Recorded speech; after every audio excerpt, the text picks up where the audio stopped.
Assalamualaikum warahmatullahi wabarakatuh. Selamat pagi dan salam sejahtera untuk kita semua. Yang terhormat Kepala Dinas Koperasi dan UKM Provinsi Jawa Timur, yang terhormat Kepala Seksi Pengembangan Usaha Dinas Koperasi dan UKM Provinsi Jawa Timur, yang terhormat narasumber pelatihan dan para peserta pelatihan yang berbahagia. Selamat bergabung di acara konsultasi dan pelatihan online dengan judul mengkonsep desain kemasan untuk produk launching. Saya akan menyampaikan susunan acara pada hari ini.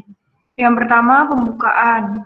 Yang kedua, memutar video lagu Indonesia Raya, sekilas tentang Dinas Koperasi dan UKM Provinsi Jawa Timur, serta profil klinik KUKM Jatim. Yang ketiga, pemaparan materi oleh narasumber dilanjut dengan sesi tanya-jawab. Dan yang terakhir, penutup. Sebelum memulai pelatihan, mari kita buka acara ini dengan membaca basmalah. Bismillahirrahmanirrahim. Terima kasih.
Dari berbagai perjalanan penyebaran COVID-19 di berbagai negara, ternyata salah satu pencegahan yang efektif adalah kita tinggal di rumah.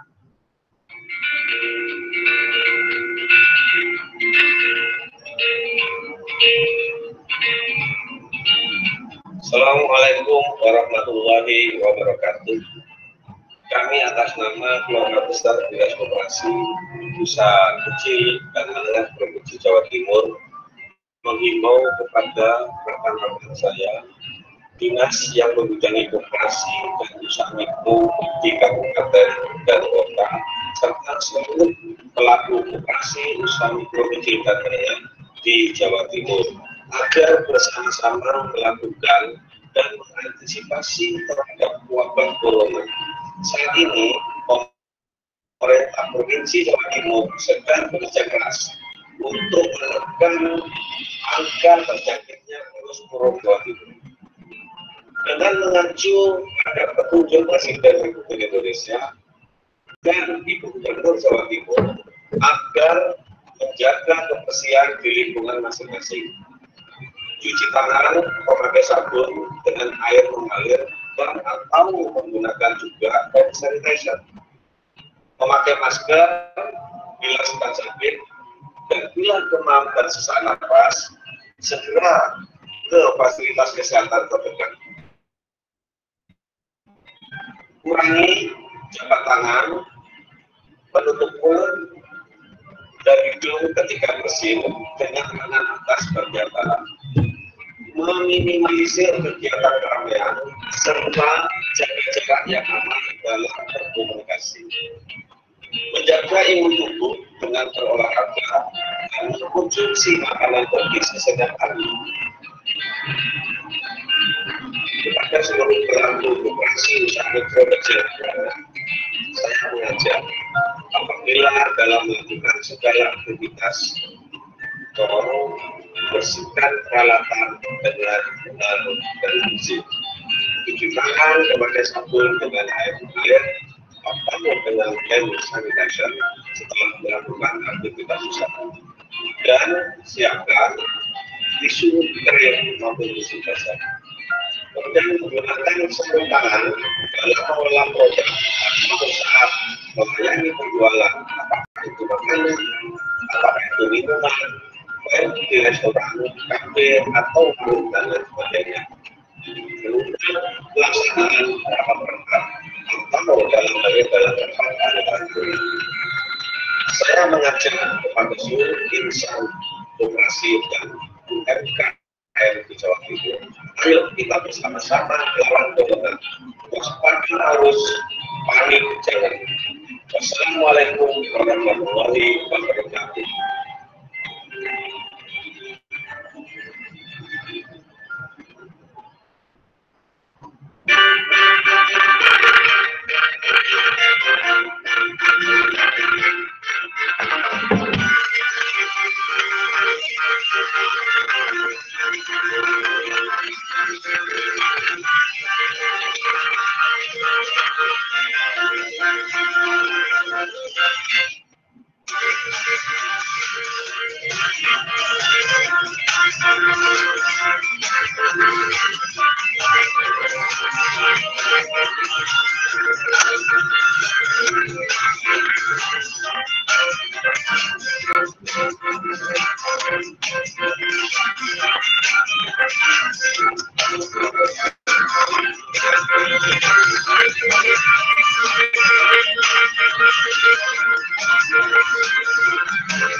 Para peserta pelatihan yang saya hormati, sebelum pelatihan dimulai, saya akan memperkenalkan narasumber pada hari ini.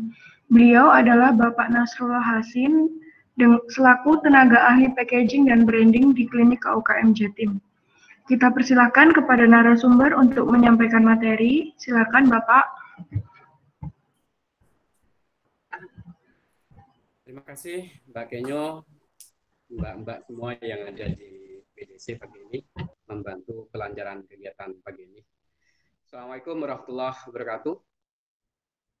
Alhamdulillah rabbil alamin. Wa bihi nasta'in ala umuri dunya waddin. Asyhadu an la ilaha illallah, asyhadu anna Muhammadar Rasulullah. Allahumma shalli ala Muhammad wa ala ali sayyidina wa maulana Muhammad.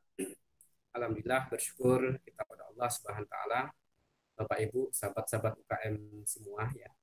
Pagi ini cerah sekali ya. Kita semua insya Allah dalam keadaan sehat walafiat. Semoga sehat ini betul-betul menjadi perantara banyaknya berkah Allah kepada kita ya. Perantara banyaknya kesuksesan dari apa yang kita usahakan. Bapak Ibu yang saya hormati, alhamdulillah rabbil alamin. Hari ini kita masih membahas persoalan packaging ya. Kenapa? Memang bagaimanapun packaging ini adalah hal yang sangat penting sekali. Beberapa kali saya sampaikan di forum-forum teman-teman UKM bahwa fakta kondisi sekarang sudah berbeda dengan 10 tahun atau 20 tahun yang lalu. Sehingga kondisi yang berubah luar biasa ini ya memaksa kita, mengharuskan kita juga merubah banyak sekali strategi dalam membangun bisnis kita. Salah satunya adalah packaging ya. Karena kalau kita lihat di luar sana ya, betapa jumlah produk-produk apakah itu yang dikeluarkan oleh perusahaan-perusahaan food industry atau oleh teman-teman kita sendiri pada level UKM ya, itu jumlahnya sangat banyak sekali, cukup inovatif ya, variannya juga terus berkembang ya. Maka tidak bisa tidak memang kita harus kemudian menjadi harus memiliki strategi yang kemudian produk kita memiliki kekhasan ya, memiliki sesuatu yang menonjol, sesuatu yang menjadi karakter yang membedakan produk kita dengan yang lain ya. Kenapa? Di tengah terus berkembangnya kualitas produk, berinovasi ya, produk macam-macam itu ya, maka tidak ada yang bisa menjadi pemicu selain daripada kemasan itu sendiri. Saya juga beberapa kali di forum UKM memberikan pemahaman ya, bahwa memang sehebat apapun sebuah produk, luar biasa apapun ya, sebuah produk yang kita ciptakan, kemudian tanpa kita buat pemicunya, kita tidak memiliki daya rangsang ya, kemudian tidak memiliki apa saja yang membuat orang kemudian ingin mencoba, melirik ya, kemudian membuka produk kita, maka produk yang luar biasa kita ciptakan itu menjadi seolah-olah tidak ada ya. Jadi Bapak Ibu yang saya hormati, kalau memang kita mau sukses di era digital seperti sekarang ya, modernisasi yang hampir masuk ke semua lini, ini mau tidak mau memang kita harus mengikuti tren tersebut. Pasar kita sekarang ada dua, ada offline, ada online, Bapak Ibu ya, yang dua-duanya menuntut kemasan ini harus cantik ya. Kita secara offline mungkin kemasan langsung dilihat ya, direct ya, kita langsung dilihat, dibolak-balik, dipegang gitu ya, kemudian tertarik, dibuka, kemudian orang kalau itu makanan bisa tahu bagaimana rasanya ya. Tapi kalau bukan makanan, mungkin juga dari kemasan itu mengundang orang untuk kemudian mencoba untuk memilikinya ya, misalkan apakah itu kerajinan, aksesoris dan lain sebagainya ya. Tapi kalau kemudian tidak ada tidak ada pemicunya, memang akhirnya ya kita produk kita seolah-olah menjadi produk yang biasa-biasa. Meskipun kita untuk menciptakan produk itu melalui banyak waktu, melalui banyak energi, melalui mengeluarkan juga banyak dana ya. Tapi sekali lagi memang teknologinya, perkembangannya sekarang semua sudah berubah. Yang online pun juga demikian, menuntut kemasan juga harus menarik, harus bagus ya. Tentu saja didukung oleh fotografi yang kemudian orang melihat di marketplace, melihat di website, melihat di sosial media, itu memang benar-benar kemasan kita yang didesain cantik, didesain menarik itu dengan fotografi kita betul-betul kemudian tetap menjadi menarik. Ada juga yang mungkin desainnya bagus, kemasannya oke ya, tapi karena lemahnya dari teknis fotografi kita ya, sehingga mungkin cenderung gelap ya, cahaya juga tidak seimbang, misalkan lightingnya yang salah, view-nya juga tidak menarik, maka dalam wilayah-wilayah pasar digital ini pun menjadi dianggap lemah, meskipun mungkin desainnya juga bagus. Oke Bapak Ibu ya, saya berharap nanti apa yang akan kita sampaikan ini banyak memberikan manfaat. Memang apa namanya, berbicara packaging itu antara satu materi dengan materi yang lainnya cukup banyak sekali kesinambungan ya, cukup banyak sekali keterkaitan yang memang harus dibahas lagi ya, karena memang apa namanya, inti daripada packaging itu sendiri sebetulnya adalah bagaimana memberikan daya tarik menjadi pemicu ya, sehingga orang kemudian mau mencoba untuk membeli produk kita. Oke, hari ini kita akan berbicara terkait dengan bagaimana mengkonsep desain kemasan ya untuk produk launching ya, jadi untuk produk baru, new produk yang akan kita luncurkan kepada pasar ya, yang kita luncurkan sehingga nanti kita tidak salah ya. Ada banyak sekali teman-teman yang memahami terlalu sederhana sekali terkait dengan packaging ini. Yang penting ada identitas, yang penting ada merek, yang penting ada fotografinya, foto produknya atau yang lain sebagainya. Yang penting juga ada labelisasinya, informasi juga jelas ya. Tapi begitu di launching, kita tidak menyaksikan, tidak melihat ada sebuah gerakan yang bagus ya dari produk kita di pasar ya. Bahkan cenderung mungkin biasa-biasa saja, stagnan dan lain sebagainya. Bisa jadi salah satunya adalah kekeliruan kita ya, mengkonsep desain kemasan pada saat kita launching. Maka sebetulnya yang ingin kita apa namanya, ciptakan adalah begitu produk kita muncul, begitu produk kita launching ya, maka orang-orang yang melihat launchingnya produk kita, produk new yang kita munculkan itu, mereka kemudian terpukau ya, mereka kemudian kagum, terkesima ya, wah hebat sekali nih, bagus sekali ya. Kemudian mereka mencoba untuk membelinya ya.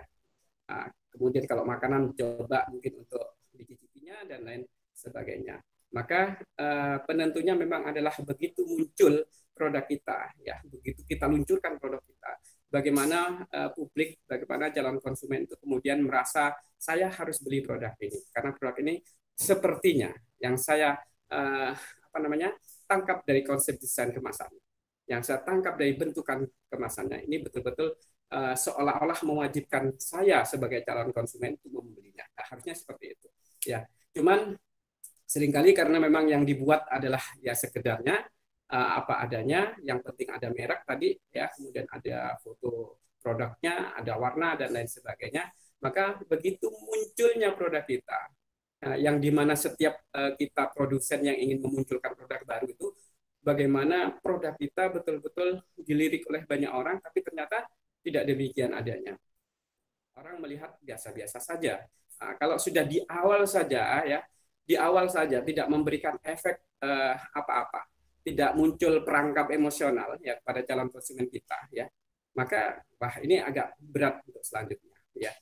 Maka disinilah kemudian saya merasa bahwa harus ada sebuah materi khusus yang memang kita akan berbicara terkait dengan bagaimana mengkonsep sebuah desain kemasan untuk produk launching, untuk produk yang akan kita luncurkan ya. Mungkin itu sebagai pembuka dari saya akan langsung masuk ke slide.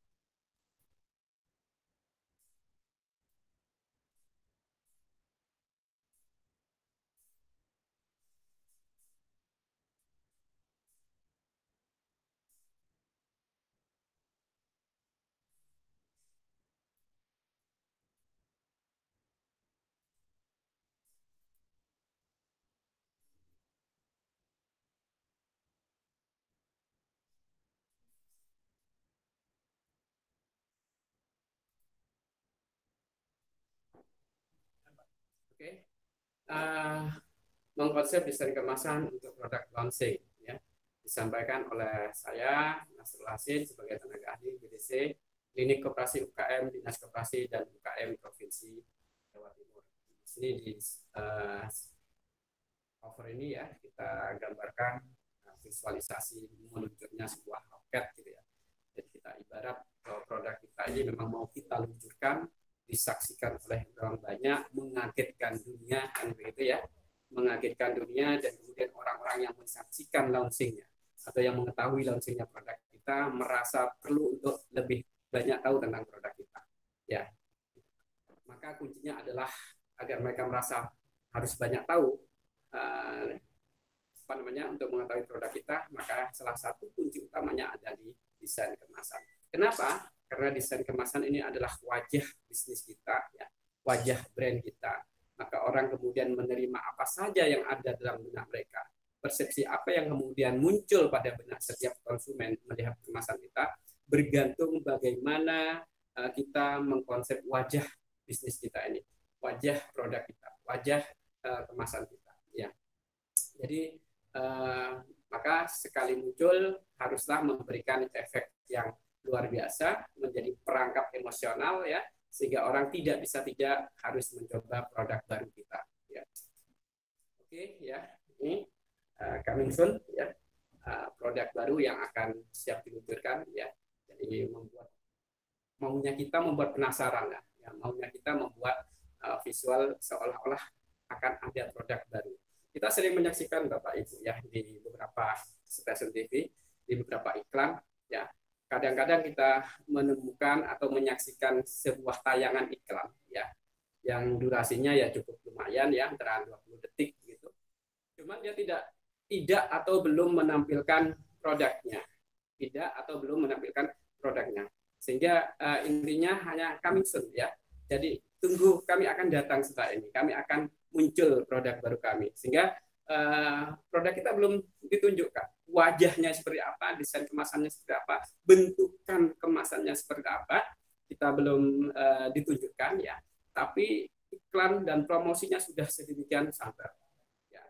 Tapi satu sisi, ya, dan pada posisi seperti itu, ya, distribusi itu sudah jalan, Bapak Ibu. Ya. Distribusi produk-produk tersebut ke channel distribusinya, kalau itu memang biasanya perusahaan-perusahaan besar, mereka sudah ke daerah. Ya.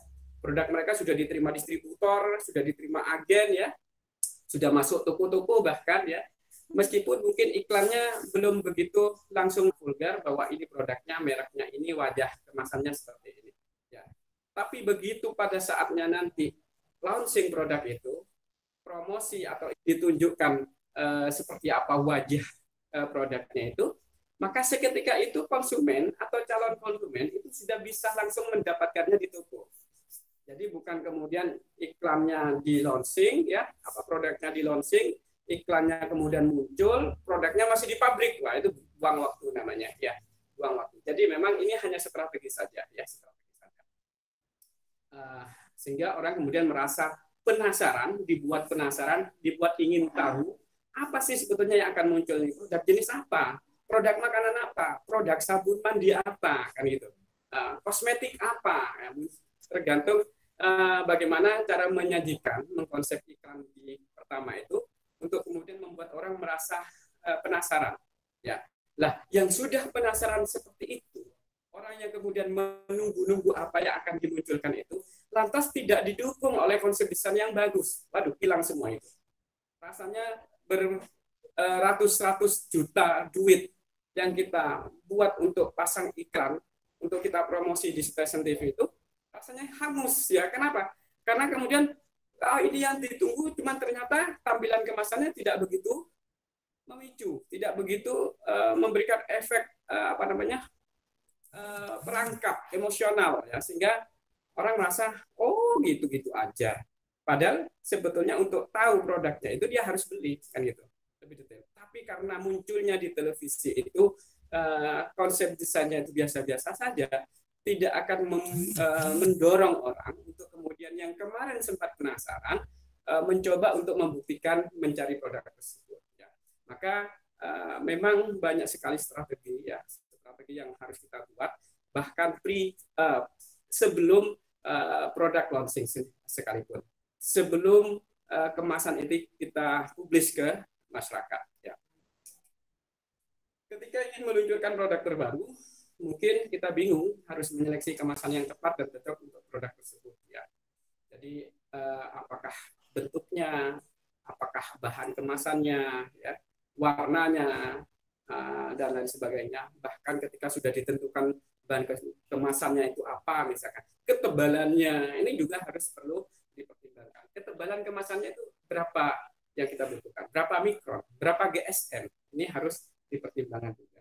Karena kurangnya pengetahuan tentang kemasan, orang seringkali salah memilih kemasan tanpa tahu segala risikonya. Ya, jadi seperti itu. Ya, nah, memang ketika berbicara new product, ya produk baru, banyak hal yang harus kita pahami. Ya, kita sedang tidak dandani sebuah kemasan yang sebelumnya sudah ada, kemudian kita merubah desainnya, bukan.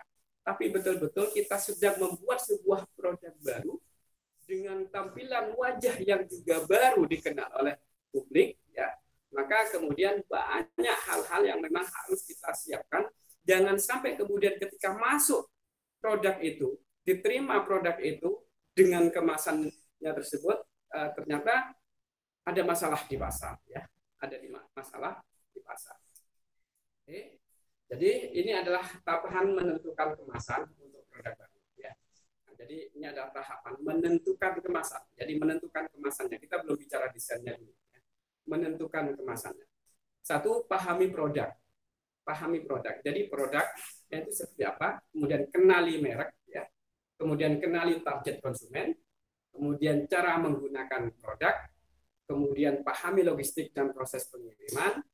Kemudian lakukan riset dan tes stabilitas produk. Kemudian pikirkan kemasan yang diperlukan, baru kita mulai menentukan konsep desain kemasannya. Seperti apa? Jadi ketika desain kemasannya kita sudah mendapatkan banyak sekali input terkait dengan produk, ya, merek, ya, target konsumen, penggunaan produk, logistik, dan lain sebagainya, maka kita nanti akan berbicara bagaimana selanjutnya menentukan konsep desain yang tepat. Ini yang nanti akan kita bahas lebih.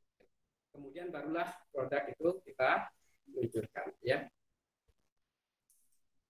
Oke. Satu, pahami produk, ya. Satu, jenis kategori produk. Jadi dalam kita memahami produk itu adalah kita memahami juga kategori produknya, ya. Produknya ini apa? Ya, jenis pangan atau bukan makanan, ya. Kalau bukan makanan pun itu ya ada yang agresif, ada yang tidak agresif. Ini kita berbicara masalah bahan kemasan, ya.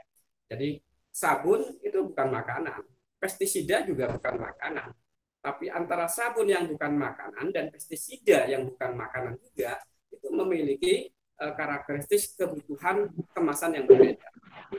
Itu bicara makanan. Makanan itu kering, makanan itu basah, ya. Makanan itu mungkin cair, itu pun juga berbeda. Sehingga kategori produk harus betul-betul kita pahami. Untuk selanjutnya nanti kita bisa tidak hanya sekedar berbicara bagaimana konsep desainnya, tapi bisa menentukan bahan kemasannya. Kemudian bentuk fisik, sifat kimia, dan sifat lainnya. Ketahanan warna dan kekentalan terhadap kondisi tertentu. Jadi kalau misalkan produk kita itu memang sangat bergantung kepada karakteristik warna.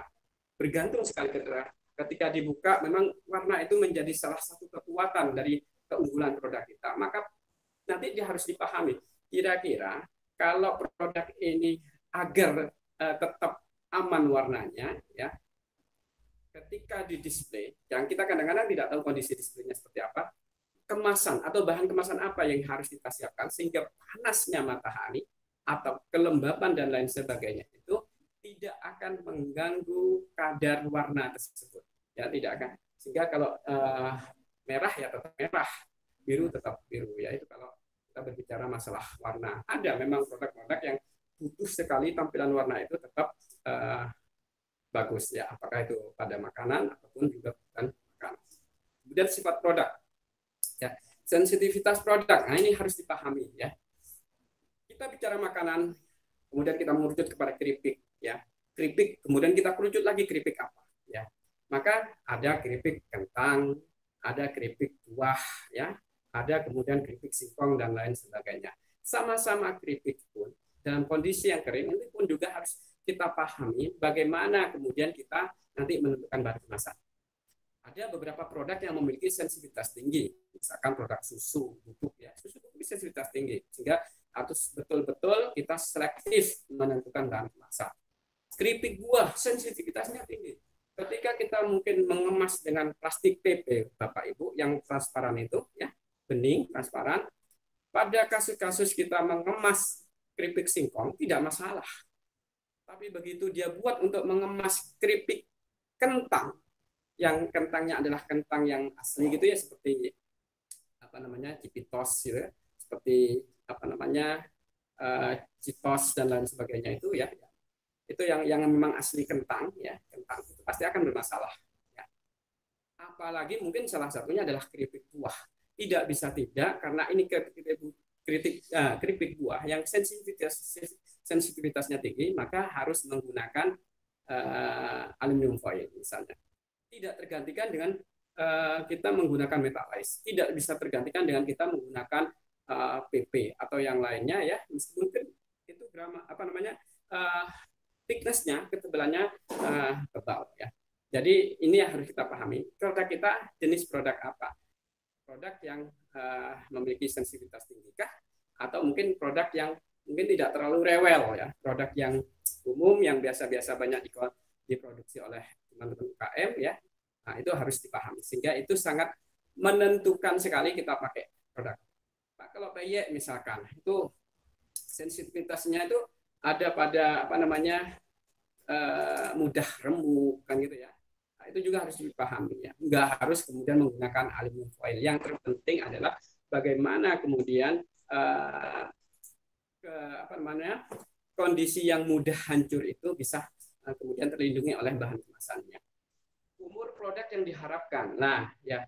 Jadi posisi bahan kemasan ya atau posisi kemasan itu sebetulnya adalah pada posisi memberikan kestabilan pada ketahanan sebuah produk, kestabilan ya. Meskipun terkadang ya produk itu tidak sesuai dengan apa yang kita harapkan, expirednya ya, ketahanannya bisa beberapa hal. Misalkan cara distribusinya ya. Jadi mungkin distribusi yang di medan yang terlalu jauh, mungkin kemudian posisi perjalanannya mungkin juga tidak smooth ya. Jadi mungkin produk akan mudah hancur, mudah remuk dan lain sebagainya ya. Kemudian perjalanan waktu yang panjang itu juga akan berpengaruh. Kita belum masuk ke outlet aja sudah keduluan bermasalah kan gitu ya. Ini kemudian apa namanya kestabilan karena kemasan ini juga karena kemasan ini hanya memberikan kestabilan, maka artinya ketika produk itu memang diharapkan bisa bertahan setahun misalkan, maka kita harus menggali ya kira-kira untuk bisa mendukung produk ini bisa setahun itu dengan menggunakan kemasan yang berbahan apa. Nah, ini ya harus kita pahami ya. Jadi kalau mungkin produknya bermasalah ya, kadang memang sudah bermasalah di produksi ya, maka kita tidak bisa kemudian menyalahkan kemasan karena memang produksinya memang lebih rentan untuk tidak bisa tahan lama ya. Artinya posisi kemasan di sini tetap ada posisi menjaga kestabilan, di mana nanti hal-hal yang lainnya juga diharapkan aman, distribusi, pendisplean, penyimpanan dan lain sebagainya itu, maka nanti sinergi dengan peran kemasan, bahan kemasan yang kita pilih. Cara menggunakan produk ya. Jadi nanti ini juga harus dipahami dalam kerangka kita harus memahami produk ya, bagaimana nanti produk ini digunakan. Misalkan kalau air minum yang cup itu bagaimana nanti membukanya ya, jadi harus dipahami ya. Kemudian konsumsi setiap menggunakan produk ya. Jadi ini adalah hal-hal yang harus dipahami terkait dengan kita mau membuat produk baru ya dengan kemasan baru ya, maka nomor satu adalah kita harus memahami produknya. Kemudian kedua adalah kenali merek ya. Bisa jadi memang kita mungkin maklun ya, atau kita bekerja sama dengan sebuah perusahaan yang memang mereknya sudah banyak orang kenal ya, atau mungkin dengan merek atau mungkin merek ini ada juga sekaligus juga adalah merek baru ya. Jadi perlakuannya pun pasti berbeda. Merek adalah aset berharga yang terkait dengan setiap produk utama pasar. Merek tidak hanya mewakili identitas produk, layanan atau identitas brand ya, nama, logo, desain dan selera ya, tetapi juga bisnis dan gaya di balik produk atau layanan tersebut. Jadi kita harus memahami kalau mungkin ini adalah mereknya adalah merek baru, merek yang memang kita ciptakan bareng dengan launchingnya produk itu ya, bareng dengan diciptakannya kemasan itu, mungkin tidak terlalu banyak masalah, sehingga konsep-konsep dan strategi launching pun itu nanti bisa kita seragamkan, linier. Tapi kalau kemudian ternyata kita mungkin suatu saat bekerja sama dengan perusahaan kita yang produksi, mereka yang punya merek, dan mereknya itu adalah merek yang sudah terpublish, ya, banyak orang yang sudah kenal, maka kita harus betul-betul hati-hati menggunakan kemasan. Apakah dari sisi desain, apakah dari sisi bentukan, apakah dari sisi bahannya. Kenapa? Karena kemudian ada masalah pada kemasan, maka nanti juga akan bermasalah pada merek ini. Merek yang mungkin sudah memiliki citra, ya, brand image yang bagus, ya, gara-gara kita salah menentukan kemasannya, apakah dari sisi desain, bahan, ya, dan lain sebagainya, maka kemudian akan pengaruh sekali kepada citra merek ini. Jadi perlu hati-hati kalau memang mereknya itu adalah terutama merek yang sudah Kemudian ketiga, kenali target konsumen. Segmentasi menjadi penentu bentuk dan wajah kemasan yang akan dikonsep, sehingga sebelum menentukan kemasan perlu sekali memahami target konsumen, ya. Jadi bagaimanapun, ya, dalam strategi branding, ya, termasuk juga dalam menentukan kemasan, termasuk juga bagaimana mengkonsep wajah kemasannya, maka target konsumen itu menjadi penentu, ya. Kenapa? Karena memang ujung-ujungnya kan mereka yang menikmati produk kita. Ujung-ujungnya mereka yang akan menerima atau tidak menerima produk kita. Sehingga konsep kita, prinsip kita adalah bagaimana produk kita bisa diterima sesuai dengan bidikan yang ingin kita tentukan tersebut, ya. Jangan salah, ya. Jadi jangan terbiasa kita membuat konsep strategi packaging itu secara general, ya. Jadi memang harus ditentukan, ya, mengkerucutnya itu memang kemana, ya. Kemudian nomor 4, ya, cara menggunakan produk konsumsi dan frekuensi konsumen mengharapkan produk yang dibeli memberikan kenyamanan dan kesan, sehingga kita harus memahami konsumen kita, ya.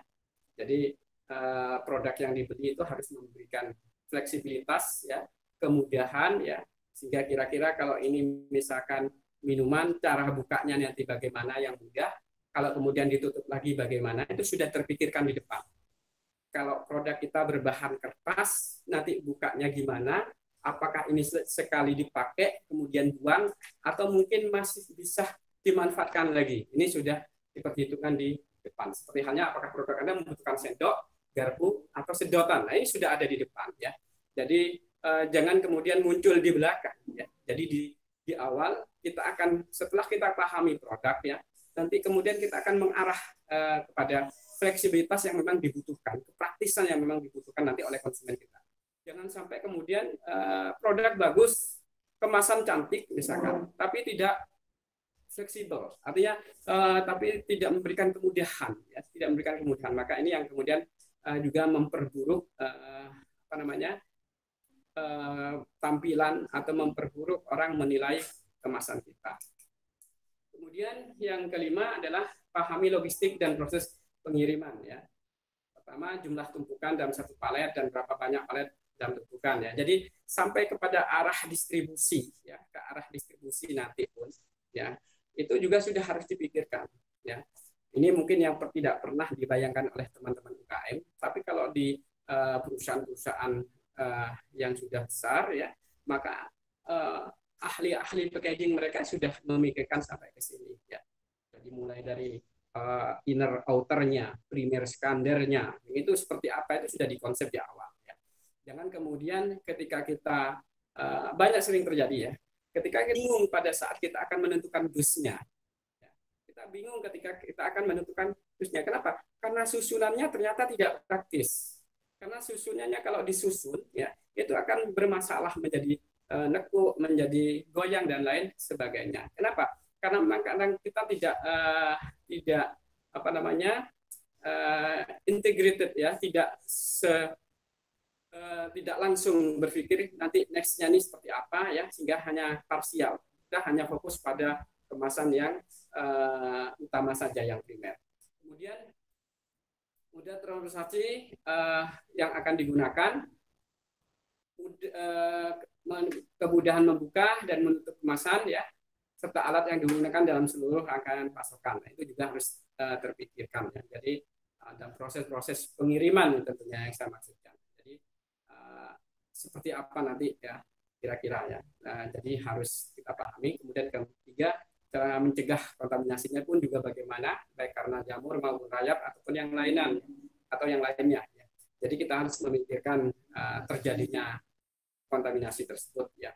Kadang-kadang kondisi gudang yang terlalu lama misalkan ya, atau mungkin daerah-daerah tertentu yang mungkin musim penghujan dan sehingga kondisinya itu juga harus menjadi perhatian. Atau pada saat kita launching, kita itu sedang ada di posisi musim kemarau atau musim penghujan, itu juga menjadi perhatian. Kenapa? Karena nanti akan kondisi produk dalam kemasan itu juga akan berpengaruh ya. Kapan kita launching? Oh, ternyata kita launchingnya di musim penghujan, sehingga dimungkinkan ketika kita kirim itu ya akan sering kehujanan, misalnya meskipun itu tertutup oleh mobil box, mungkin tertutup oleh truk ya dan lain sebagainya, tapi karena yang sudah di luar itu kadang-kadang kita nggak bisa tahu persis kondisinya seperti apa. Maka yang kita bisa lakukan itu adalah antisipasi. Kemudian hal-hal yang berdampak pada biaya logistik antara lain berat, volume pengemasan ya, jumlah stok produk dan lain sebagainya. Nah, kenapa mungkin Bapak Ibu pernah nggak memperhatikan bahwa ternyata ukuran-ukuran packaging yang ada di supermarket itu sampai kepada ukuran-ukuran dus yang kemudian sering kita lihat ya pada saat pengiriman dan lain sebagainya, itu memiliki ukuran yang seragam. Ya, memiliki ukuran yang seragam. Ukuran snack misalkan kalau makanan, snack yang ukuran family pack itu rata-rata ukurannya seperti itu, sehingga nanti membutuhkan box yang rata-rata ukurannya juga seperti itu, sehingga kalau kemudian masuk ke truk, masuk ke mobil box juga tidak ada masalah karena itu adalah ukuran umum ya, sehingga kita ketika membutuhkan dus ya juga tidak menjadi terlalu mahal karena itu pun juga sudah disesuaikan dengan ukuran-ukuran pada wilayah-wilayah produksi kardus tersebut. Kalau kita kemudian tidak berpikir ke sana, kita menciptakan ukuran-ukuran sendiri, ukuran-ukuran yang langka.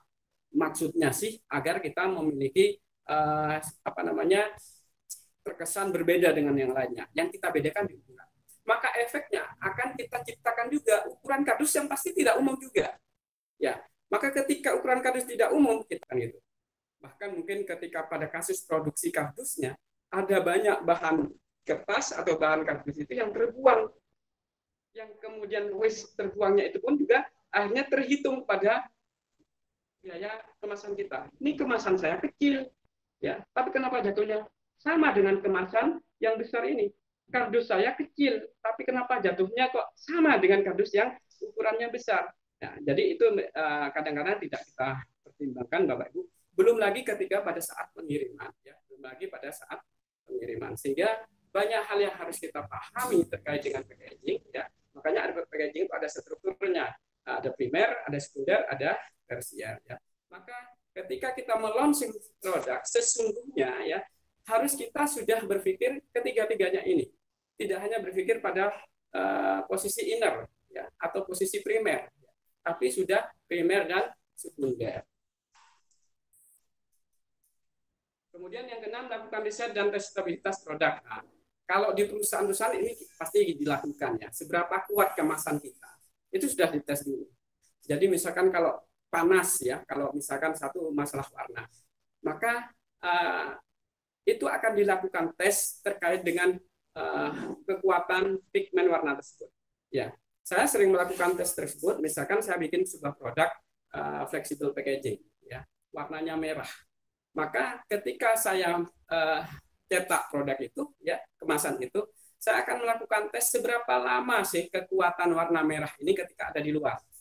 Nah, saya akan menjemurnya ya dalam waktu yang sudah saya tentukan. Nanti saya akan memberikan laporan ya, memberikan laporan ini dalam 1 bulan warnanya masih bertahan. Begitu 1 bulan setengah yang merah mulai ke orange, yang orange kemudian berlanjut mulai menguning seperti itu terusnya. Sehingga kita pun juga tahu. Maka nanti kita akan melakukan standar bahwa produk ini nggak boleh kena panas matahari langsung. Karena warnanya tidak kuat oleh panas matahari langsung. atau itu juga menjadi acuan produsen kemasan ya untuk menentukan jenis merek tinta yang kita pakai. Oh, jangan pakai ini karena ini merahnya dalam hanya waktu 2 minggu saja sudah berpengaruh kena matahari langsung. Oh, sebaiknya pakai ini saja. Tapi mungkin kita sebagai produsen produk yang di mana kemasan itu hanya sebagai supporting, yang kita tidak ikut memproduksinya, mungkin tidak tahu masalah tersebut ya. Tidak sampai terlalu jauh ke sana. Bagaimana kita bisa mengukur ketahanan warna biru kemasan kita? Bagaimana kita pernah mengukur ketahanan merah warna perusahaan kita? Tapi produsen-produsen kemasan tersebut sampai ke sana. Sehingga mereka mampu menentukan supplier tinta yang harus dipakai itu supplier yang mana karena kualitas warnanya ya. Jadi seperti itu. Sementara produsen kita pun juga harus memberikan himbauan bahwa ini tidak boleh kena matahari langsung misalkan. Ya. Kemudian termasuk produk yang kemudian kita buat bantalan gitu ya, yang kita buat kembung itu ya, pillow pack ya, itu kemudian juga harus dites ya. Dengan tekanan berapa dia kemudian bisa bisa robek ya, kemudian kemasannya menjadi pecah dan lain sebagainya. Itu harus ada tes juga. Termasuk antara komposisi material kemasan. Nah, ini mungkin kalau produsen produk ya tidak terlalu sampai ke sana, tapi pada pada supplier kemasan ini dilakukan ya. Jadi kita tahu Bapak Ibu, kemasan itu cenderung memiliki beberapa lapisan ya. Maka itu ada alat pengukur ya, seberapa kekuatan ketahanan antara lapisan dengan lapisan berikutnya ya. Apakah kekuatan adesifnya, kelekatannya ya, atau yang lainnya. Nah, itu ada ukurannya sampai ke sana ya. Jadi kalau perusahaan-perusahaan yang besar, food industry yang korporasi besar itu pasti mereka punya acuan seperti ini.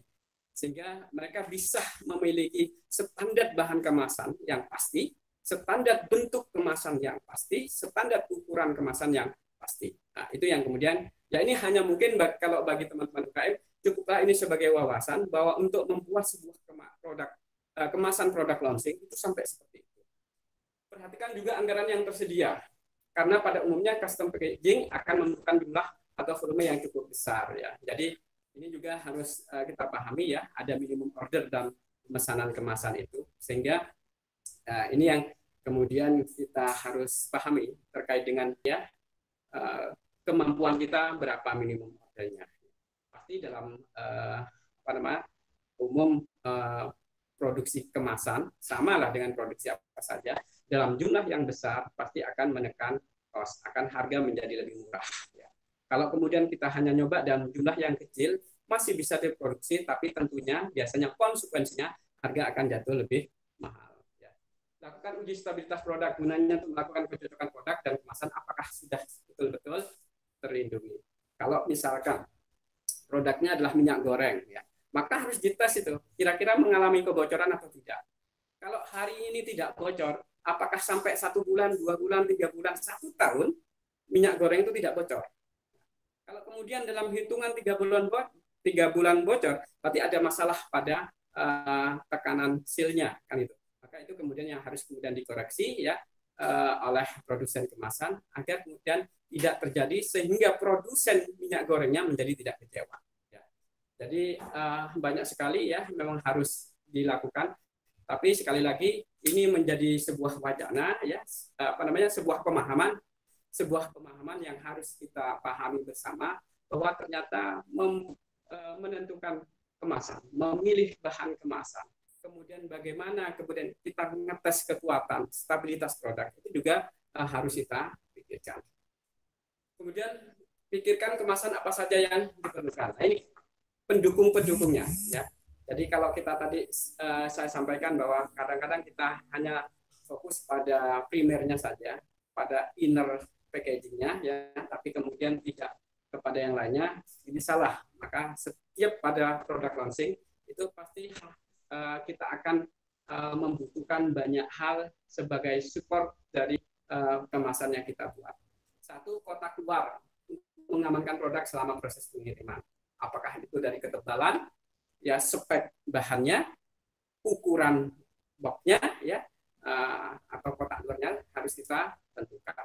Kemudian label atau selektif ya, jadi label atau selektif lakban ya, untuk menjaga paket tetap tertutup selama pengiriman. Ini harus kita siapkan juga ya. Kalau mau profesional, lakbannya kita cetak ya, kemudian ada brand kita di dalamnya tercetak di lakban tersebut ya. Kemudian elemen protektif lainnya, kita misalnya bubble wrap, single wall ya, kemudian dalam kotak agar kotak tetap aman saat pengirimannya. Jadi itu harus dipikirkan. Barangkali kita butuh pendukung ya, nah, sehingga pada saat kita kemudian mengirim produk tidak terjadi masalah.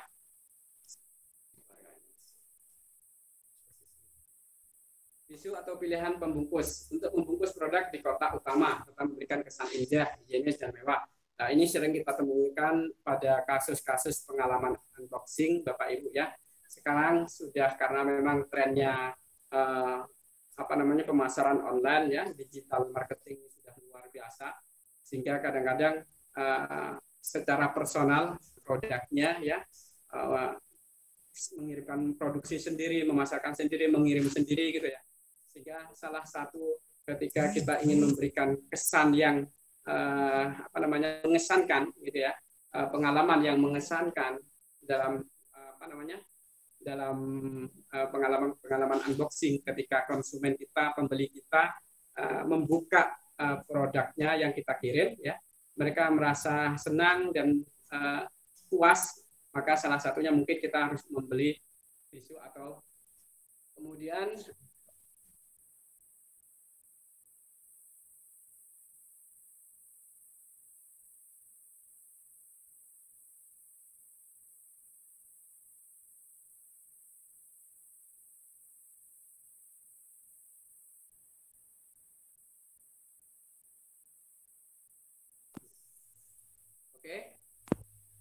kemudian stiker atau pita untuk menjaga kemasan tidak dibuka oleh orang yang tidak berhak ya, apakah itu berbentuk segel dan lain sebagainya ya. Ini juga penting ya, ada tambahan-tambahan seperti ini. Kemudian tambahan lainnya, cantumkan atau simpan seperti kartu nama, catatan terima kasih, promosi yang datang yang ingin kita ketahui pada konsumen. Jadi ini hal-hal yang juga harus kita pikirkan di depan. Jadi kita list Bapak Ibu ya. Kalau saya kalau launching produk saya, nanti saya mulai ya, kira-kira pendukung kemasan saya apa selain daripada kemasan utama atau kemasan primer itu sendiri, kotak luar, label atau lakban ya, kemudian pendukung protektif, bubble wrap dan lain sebagainya. Kemudian untuk unboxingnya, untuk memberikan pengalaman yang mengesankan pada saat unboxing, tisu atau pembungkus inner misalkan. Kemudian ada stiker atau visa sehingga orang menerima produk kita seperti diberikan kado istimewa. Itu bisa kita pikirkan di depan ya. Kemudian baru kita menentukan, setelah tadi kita kumpulkan banyak hal itu ya, baru kita tentukan konsep desain kemasan yang tepat ya. Konsep desain kemasan yang tepat. Jika ini adalah kali pertama kita mengenal kemasan, sangat disarankan menggunakan jasa desainer kemasan Bapak Ibu. Nah, ini yang penting sekali ya. Jadi meskipun mungkin kita bisa desain, tapi kan mungkin tidak terlalu profesional gitu ya. Karena memang setiap bidang itu ada profesionalnya, ada orang-orang yang memang profesional, ada orang-orang yang memang memiliki kompetensi ya.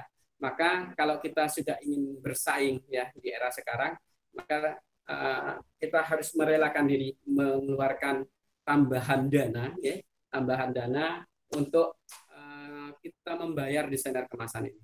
Kenapa? Karena memang desain yang kita luncurkan ini begitu keluar, satu, bagaimana orang kemudian terpukau, terperangah, ya, kagum. Kemudian kedua, desain ini sekali keluar untuk seterusnya, ya, sekali keluar untuk seterusnya. Jadi itu prinsip-prinsip yang harus kita pahami dalam benak kita. Satu adalah desain ini bagaimana menjadi pemicu orang terpukau, orang terperangah pada saat pertama kali kemasan kita atau desain kemasan kita launching. Kemudian kedua, pahami juga bahwa desain kemasan atau desain wajah produk kita itu, ya, wajah produk kita itu dipakai sekali untuk seterusnya. Jadi dalam prinsip kita di awal ini adalah wajahnya. Jadi jangan kemudian kita rubahlah, nanti tahun depan kita gantilah, 3 bulan lagi kita konsepnya rubah lagi, gitu. Jangan seperti itu. Karena dalam strategi branding ada yang harus kita perhatikan adalah konsistensi, keistiqomahan, ya, konsistensi. Kemudian, namun pastikan bahwa jasa profesional tersebut memiliki keahlian yang tepat untuk membuat kemasan. Pastikan bukan hanya dia bisa dari sisi desain saja, bukan ukurannya adalah mampu secara grafis, ya.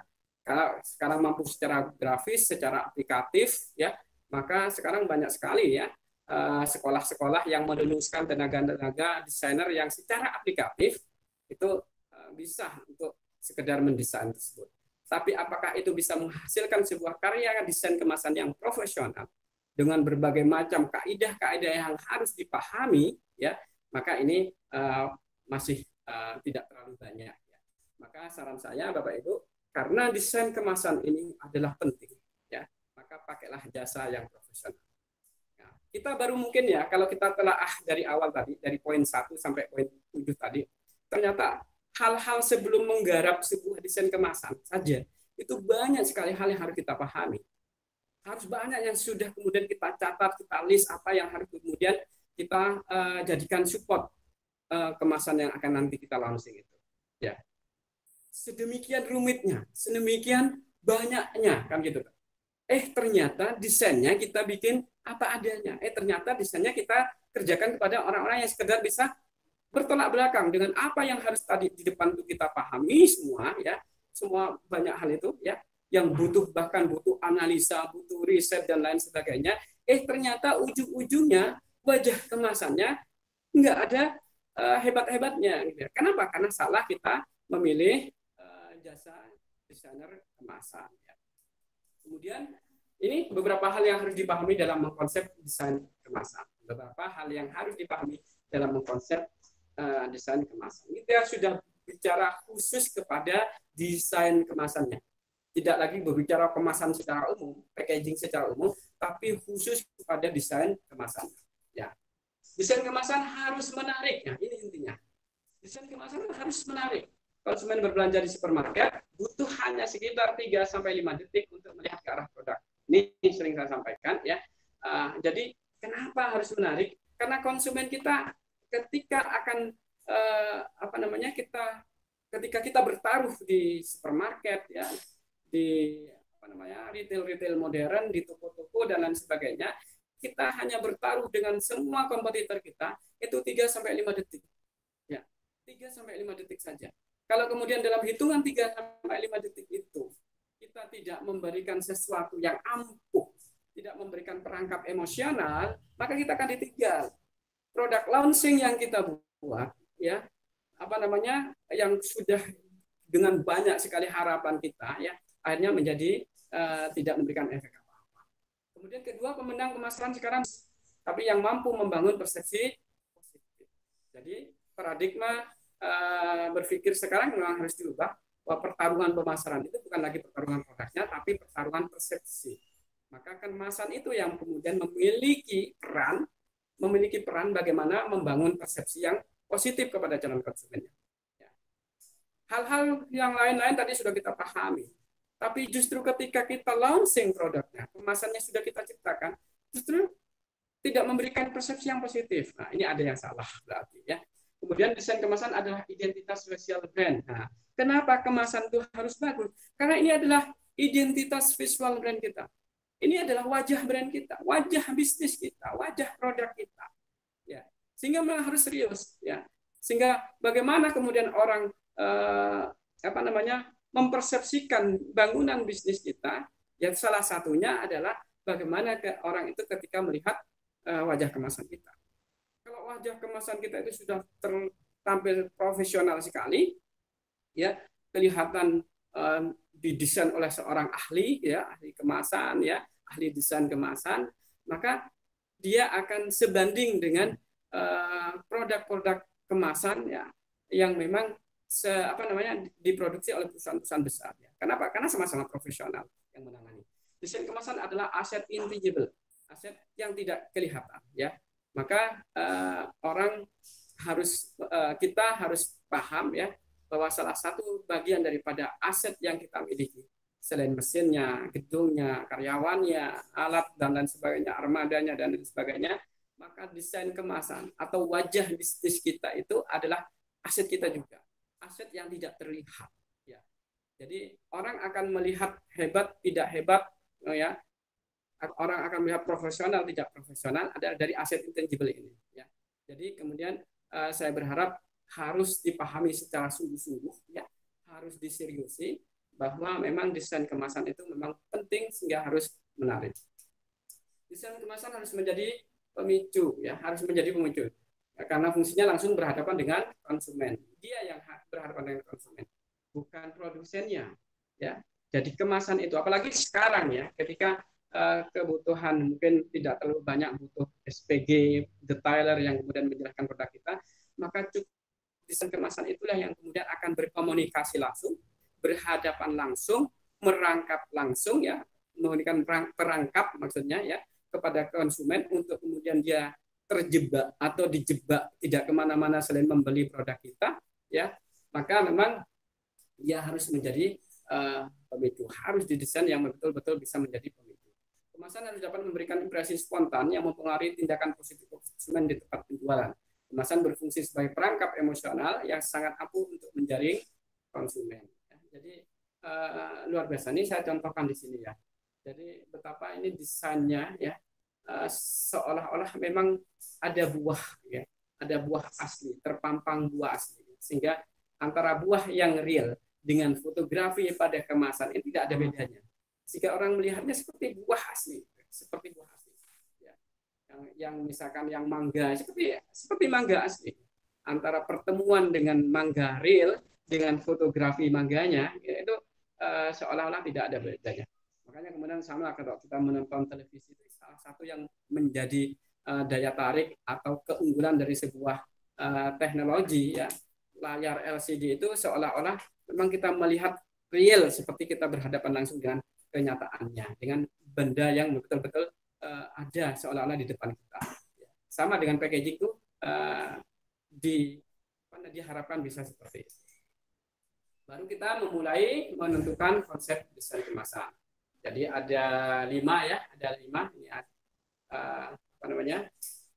5 hal. Ini ada, saya keliru ketik, ya. Yang nomor 5 itu menjadi nomor 3. 1, pahami jenis produknya, pahami market kategorinya, pahami kompetitornya, pahami segmentasinya, pahami core value-nya. Ya. 1, pahami jenis produk. Setiap produk memiliki karakter dan keunikan sendiri. Jadi produk itu memiliki karakter sendiri. Jadi kemasan kita mau dibentuk apa, menggunakan bahan apa, tadi sudah kita jelaskan di depan. Dan sekarang kita bicara desainnya. Maka ketika karakter-karakter, kita nggak bicara bahan nih, Bu, ya, Pak. Kita hanya bicara desain kemasan pada konteks sekarang. Bayangkan ketika kalau bahan pasti berbeda lah. Ketika kita mau mengemas apa, pasti bahannya berbeda. Nah, yang harus kita pahami juga adalah dalam konsep desain kemasan pun sama dengan kita menentukan bahannya. Ya, jadi kalau itu berisi cair, maka kita harus paham warna yang dipilih, karakteristik desain yang ditentukan juga harus berkarakter atau satu karakter dengan produk yang ada di dalamnya. Ya, jadi misalkan ini adalah produk keripik, ya, atau produk soda atau produk jagung. Ini harus orang melihat dari kemasannya, belum menyentuh produknya. Apalagi kalau online, ya. Kalau online kan kita nggak mungkin menentuh bahan kemasannya. Kita hanya melihat fotonya, ya, foto kemasannya atau gambar kemasannya, ya,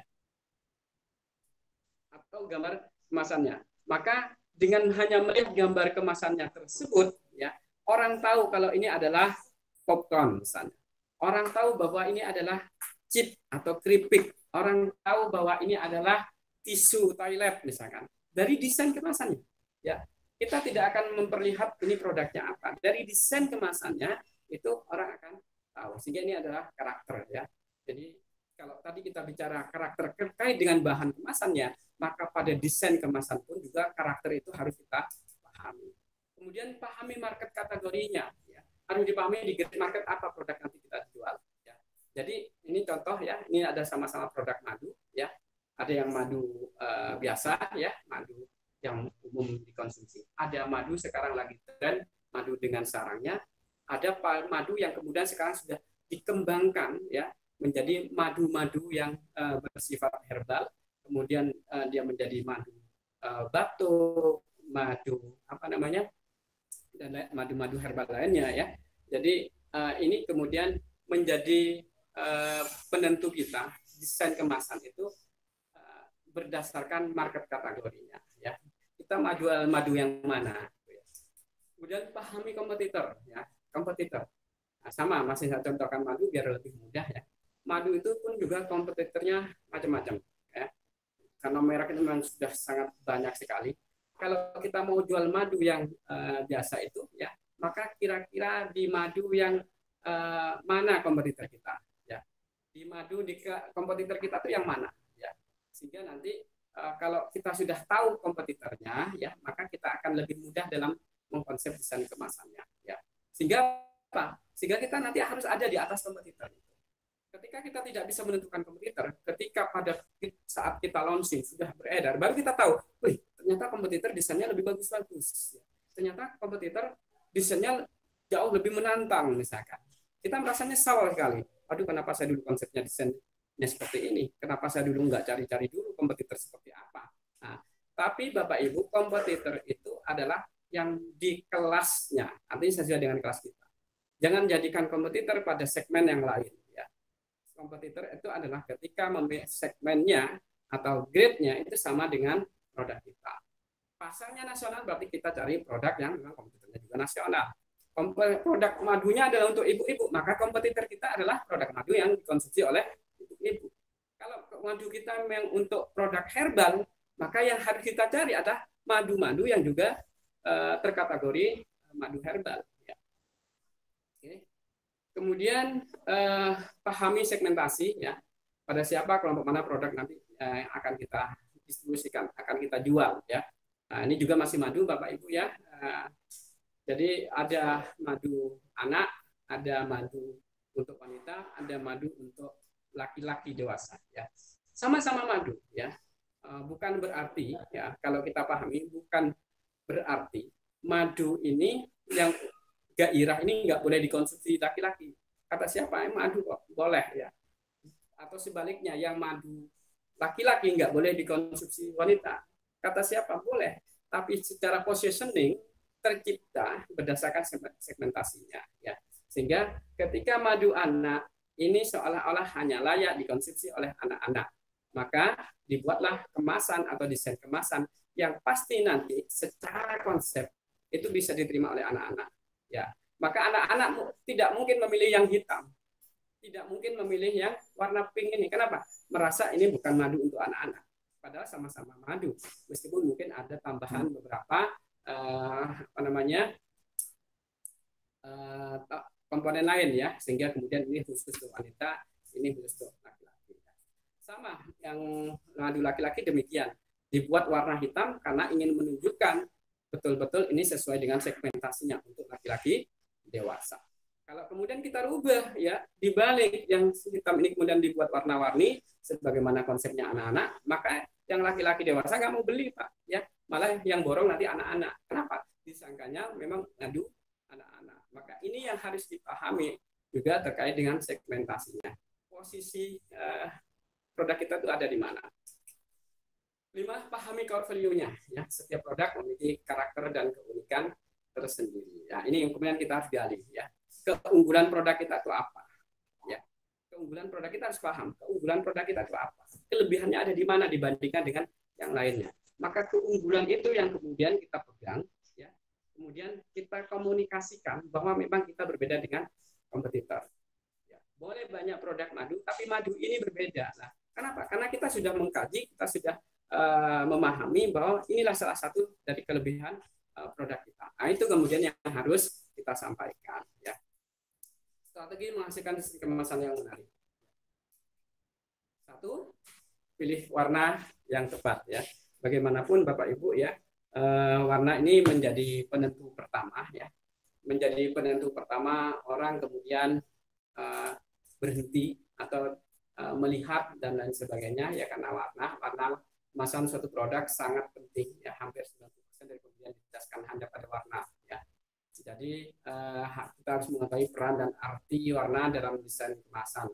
Nah, kapan kita harus menggunakan merah, kapan kita harus menggunakan biru, kenapa kita harus menggunakan oranye, ini juga harus kita pahami.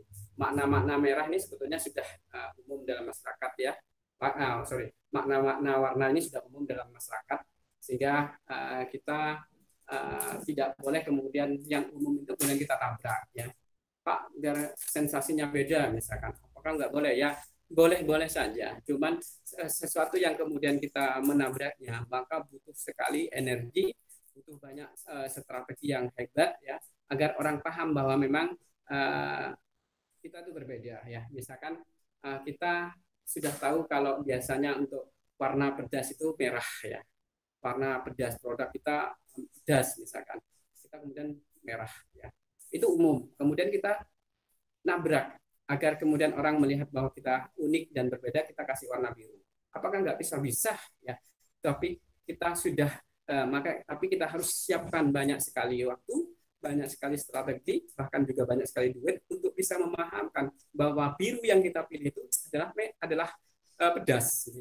Maka samalah dengan ketika ada dulu awal-awal namanya air minum dalam mineral dalam kemasan itu, air mineral dalam kemasan AMDK itu hampir semuanya didominasi oleh warna biru. Kenapa mereka memilih warna biru ya? Karena memang biru itu melambangkan kejernihan misalkan. Biru itu melambangkan kesegaran. Biru itu melambangkan air itu sendiri ya, dan lain sebagainya. Tapi kemudian muncul ada sebuah brand baru AMDK, air minum dan kemasan, tapi tidak memilih warna biru sebagaimana yang lain. Dia memilih warna yang berbeda ya. Apakah bisa? Bisa. Ya, bisa. Akan menjadi positif kalau kita mampu mengimbanginya dengan strategi yang bagus ya, bahwa kita memang berbeda dengan kompetitor. Tapi kalau kemudian kita tidak terlalu pandai, mungkin juga tidak terlalu mau ribet dan lain sebagainya, maka jurus seperti ini jangan kita pakai. Nanti orang malah bingung dan kita tidak mampu menjawab kebingungan publik itu. Ini apa ya? Ini apa ya? Ini air minum apa? Tapi kita nggak mampu pandai menjawab kebingungan pasar, maka jangan. Tapi kemudian kalau kita memang hebat, kita memberikan jawaban sebelum mereka bertanya, ya, kita sudah mengedukasi masyarakat calon konsumen sebelum mereka bertanya-tanya, maka itu lebih bagus. Oh, ternyata ini air minum ya. Kemudian pilih bentuk kemasan yang sesuai ya, bentuk kemasan yang sesuai, pertimbangan psikologi dan pertimbangan display produk di pasar menjadi penentu dalam membentuk bentukan kemasan. Meskipun desain yang menonjol itu penting, namun perlu juga diingat bagaimana produk nanti dapat bersaing di industri retail. Artinya begini Bapak Ibu ya, bentukan kemasan itu sangat menentukan, baik dari pada saat kemudian kita memasukkan produk ya, kemudian mungkin pada saat distribusi, kemudian pada saat display di toko, bahkan pada saat konsumen membeli produk kita. Ini bentukan itu harus dipikirkan di situ. Jadi bentukan jangan hanya dipikir pada saat display saja, tapi kita lupa bagaimana kalau nanti ini dikirim ke luar pulau. Ya. Bentukan jangan dipikir cantiknya pada saat di display saja, tapi juga harus dipikir bagaimana nanti kalau konsumen membeli kemudian membuka dan menutup kembali. Ya, itu harus dipikirkan.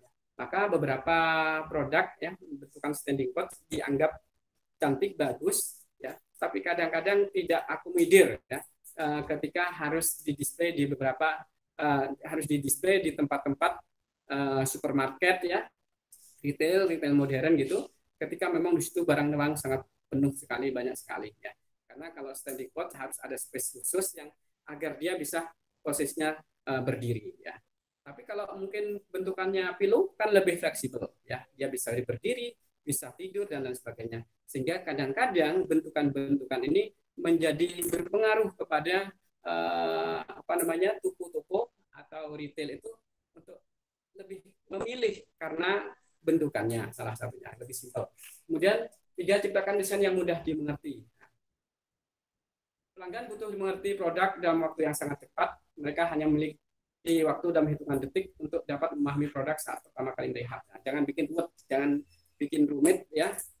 Bikinlah yang sesederhana mungkin, karena mata kita itu, mata manusia lebih suka melihat yang sederhana ya. Sehebat apapun kreasinya atau semenonjol apapun warnanya, tapi kalau kemudian ruwet mata kita melihat tidak sederhana, maka susah itu kemudian dilirik ya. Jadi silahkan kita berkreasi, tapi tetap pada konsep kesederhanaan ya, kemudian mudah dimengerti ya. 4, ciptakan konsep sederhana. Mata manusia memiliki kecenderungan melihat dan membaca sesuatu yang sederhana tadi ya. Meskipun semua elemen pada desain kemasan ingin dibuat menarik, tetapi dari penggunaan warna, corak desain dan kalimat berlebihan kurang penting yang mampu membuat bingung para konsumen ya. Jadi banyak ya, dari warnanya, konsep desainnya, layout, tata letaknya ya, kombinasi warnanya. Kemudian pada saat labelisasi ya, pada saat labelisasi, pencantuman labelisasi itu juga harus dibuat sederhana. Untuk bahasa, pakailah gaya bahasa sederhana, mudah diingat tapi mampu menginterpretasikan tujuan maupun barang tersebut. Jadi sampai kepada bahasanya pun kita harus pahami agar dibuat sederhana yang orang mudah memahaminya. Buat konsep lebih dari satu opsi. Nah, ini juga penting ya. Jangan bikin satu, Pak. Jangan bikin satu ya. Jadi karena kadang-kadang meskipun dalam konsep yang sama ya, tapi mungkin kita hanya membedakan di wilayah warna, di wilayah layout dan lain sebagainya. Ini menjadi kemudahan atau menjadi keyakinan kita ketika ada beberapa desain secara konsep sama, tapi ada satu yang kemudian banyak dipilih ya, itu yang kemudian memantapkan kita bahwa ini memang yang terbaik di antara yang lainnya ya. Jadi ini penting sekali untuk memastikan dan memberikan kita merasa yakin ya, bahwa produk kita memang desain kemasan yang kita finalkan itu adalah desain kemasan memang yang terpilih. Kemudian yang terakhir ini adalah penuhi kaidah labelisasinya. Jadi taati kaidah labelisasi itu ya. Jadi jangan kemudian asal ya, ini yang masih banyak saya temukan. Kenapa? Karena memang labelisasi ini diatur oleh peraturan pemerintah ya, tahun 99 kalau ada ya, dari nomor 69 tahun 99 ya, itu memang diatur terkait dengan kaidah label pangan ini ya. Sehingga dalam pencantuman dalam kemasan maka harus diperhatikan pencantuman ini. Harus ada nama produk ya, nama produk. Terus juga ada brand misalkan ya, ada merek ya, komposisi itu harus dicantumkan, berat bersih atau gramasi juga harus dicantumkan, nama dan alamat produsen, importir itu juga harus dicantumkan, ya, nomor pendaftaran, keterangan kadaluarsa dan lain sebagainya juga harus kita munculkan ya. Kemudian ada hal-hal yang harus kita pahami dalam penulisan label ini, informasi pada label ini ya, yang tidak kita harus mentaatinya ya, mematuhinya. Misalnya dalam komposisi ya, itu harus diurus dari yang terbanyak ke yang sedikit. Komposisi harus detail, harus jelas ya, tidak ada yang disembunyikan. Kalau rempah-rempah itu rempahnya apa ya, jadi kalau bumbunya apa saja, jadi jangan ditulis bumbu-bumbu atau rempah-rempah, bahkan ada yang ditulis DLL dan lain sebagainya atau dan lain-lain itu jangan ya. Jadi memang harus lengkap, detail ya, sesuai dengan porsinya. Jadi yang banyak sampai kemudian yang sedikit. Kalau ada tambahan bahan-bahan pendukung, apakah itu pengawet ya, pewarna dan lain sebagainya, itu harus ditulis. Kalau kemudian ada monosodium glutamate juga harus ditulis ya. Yang lucu ada teman-teman UKM yang masih menulis monosodium glutamate itu dengan salah satu merek produk MSG-nya ya, itu salah. Cukup tulis penyedap rasa monosodium glutamate. Kalau kemudian mau ditulis Inggris boleh, tapi yang wajib harus ada Indonesia ya, karena ini adalah aturan yang dibuat oleh pemerintah melalui BPOM ya. Jadi kadang-kadang ada teman-teman UKM yang mungkin untuk sensasi atau bagaimana ya, ingredient yang ditulis atau komposisi komposisi dengan menggunakan bahasa Inggris yang ditulis. Jadi bukan bahasa Indonesianya, tapi dalam bentuk bahasa Inggris. Jadi kalau itu diedarkan di Indonesia ya, maka harus Indonesianya dulu baru Inggris. Ya. Kalau Inggris di atas baru Indonesianya di bawah salah ya. Atau hanya Inggris saja jauh lebih salah lagi ya. Jadi boleh ada bahasa Inggris, boleh ditambah bahasa Arab, boleh ya. Barangkali nanti bisa ekspor kan sehingga tidak kita buat lagi kemasan yang ada bahasa asingnya. Tapi tetap bahasa Indonesia itu harus ada. Oke, new product launch, jika semua sudah siap, produk siap launching, maka go ya, kita sudah mulai siap untuk melaunching produk kita. Ya. Jadi tadi beberapa hal dari pahami semua, kemudian terkait dengan bahan, terkait dengan bentukan, terkait dengan bagaimana distribusinya, terkait bagaimana proses produksinya, bagaimana kemudian pendukung-pendukung lainnya, kemudian kita sampai bagaimana kemudian kita memahami desain kemasannya, ya dengan banyak hal yang harus kita pahami tadi. Sudah siap semuanya, pendukung-pendukungnya pun juga siap, maka kita siap juga untuk melaunching produk kita. Ya, ini produk launching. Ya. Jadi ini bukan merek ya, ini hanya konsep saja ya. Jadi kita bisa bikin iklan yang betul-betul melihat bahwa ini adalah produk baru. Ya, seolah-olah orang memang melihat ini, wah istimewa sekali. Kemarin tidak pernah dilihat, kemarin tidak pernah ada. Kemudian dari konsep desainnya orang merasa tertantang, tergoda untuk kemudian ingin membuktikan gimana sih produk baru ini rasanya, hebatnya dan lain sebagainya. Ya. Jadi kalau sudah siap semuanya, punya juga sudah siap semua ya terkait dengan packaging, maka launching siap kita mulai. Ya. Ingat, peluncuran produk sudah mulai, tapi tugas kita belum selesai, Bapak Ibu. Amati terus dan dapatkan umpan balik saat sampai di tangan konsumen. Apa yang kemudian masih kira-kira ada koreksi, ya koreksi. Nah, kenapa? Karena kita ingin maksimal, kita ingin sempurna. Beberapa tahapan yang kita bahas tadi di depan, ya itu ada dalam rangka kita memaksimalisasikan konsep produk launching kita. Tapi ternyata kok masih ada kendala-kendala di lapangan. Ya ini harus kita pelajari terus, harus kita ubah. Ya, itu yang mungkin bisa saya sampaikan ya.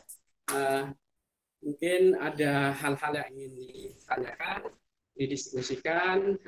Kita buka sesi tanya jawab, sesi diskusi.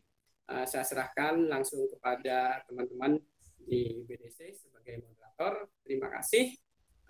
Assalamualaikum warahmatullahi wabarakatuh.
Ya, mungkin ada yang ingin ditanyakan Bapak Ibu terkait dengan produk launching.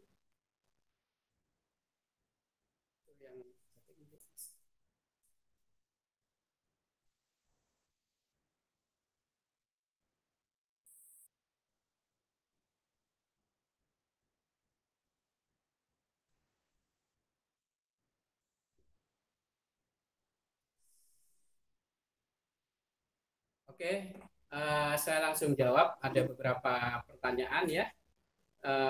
Pertama dari mana dulu ini? Dari Pak Eko Susanto ya. Apakah dari pihak Diskop ya, dari Diskop UKM Jawa Timur bisa membantu pembuatan desain kemasan untuk pemula ya. Jadi kalau di Diskop ini kita adalah sebuah unit edukasi dari dinas Pak ya. Jadi memang kita lebih hanya memberikan edukasi kepada Bapak Ibu semua ya, dan pelatihan-pelatihan bagaimana kaidah-kaidah membuat desain itu seperti yang tadi saya sampaikan, termasuk juga adalah pelatihan teknisnya, pelatihan teknis bagaimana membuat sebuah desain kemasan ya. Tapi kemudian pelayanan membuat desain kemasan memang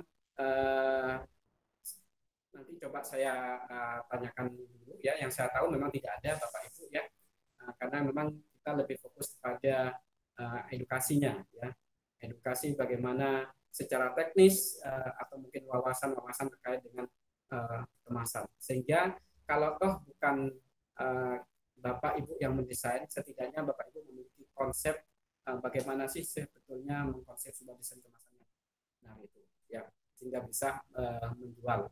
Tapi kalau layanan mendesain ya, ini masih belum ya, masih belum ada. Saya coba nanti akan ada lah, nanti saya akan bahas coba ini di dinas ya.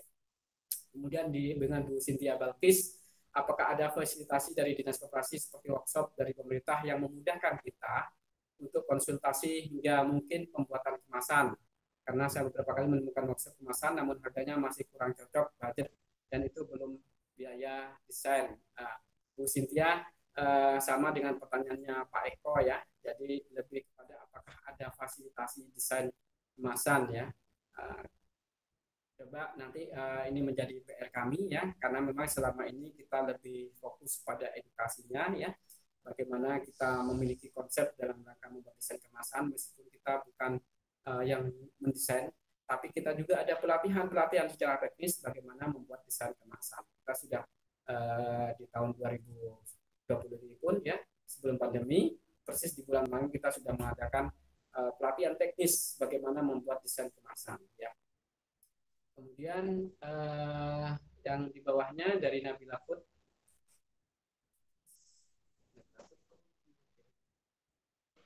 saya produsen keripik dengan kemasan dari plastik sekitar 6 bulan yang lalu.